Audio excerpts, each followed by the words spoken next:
آج 18 ذی الحجہ ہیں اور عثمان ابن عفان رضی اللہ عنہ کی شہادت کا یہ دن ہے۔ اسی مناسبت سے ان کے فضائل اور ان کی خصوصیات اور اس سے ہمیں کیا سبق ملتا ہے، اس کو مختصر الفاظ میں بیان کرنے کی کوشش کی جائے گی کہ اللہ کے رسول صلی اللہ علیہ وسلم نے اپنے ہاتھ کو عثمان ابن عفان کا ہاتھ قرار دے کر کہا کہ یہ عثمان کی طرف سے بیعت ہو رہی ہے۔ ذو النورین کا لقب 1,24,000 کم و بیش صحابہ میں سے جس کے حصے میں آیا ہے وہ عثمان ابن عفان رضی اللہ عنہ۔ آپ نے فرمایا کہ اگر میری 7 بیٹیاں ہوتی یکے بعد دیگرے میں عثمان ابن عفان کے نکاح اور عقد میں دے دیتا، جو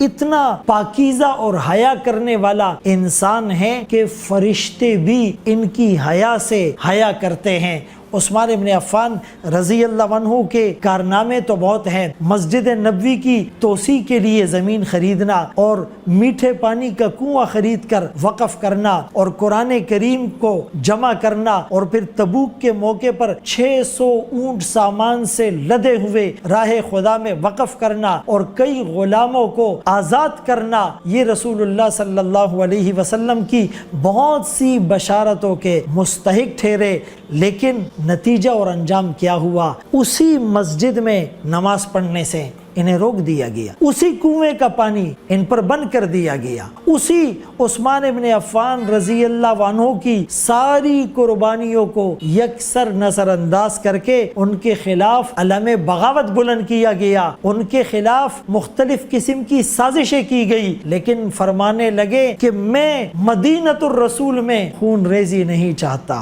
میں سب برداشت کر لوں گا۔ اور جب انہیں شہید کیا گیا وہ روزے کی حالت میں تھے، وہ قرآن کی تلاوت کر رہے تھے، ان کا خون جس آیت پر گرا فَسَيَكْفِيكَهُمُ اللَّهُ وَهُوَ السَّمِيعُ الْعَلِيمُ، اللہ ان کے لیے کافی ہے، وہ بہترین سننے والا، وہ بہترین جاننے والا ہے۔ ہم بھی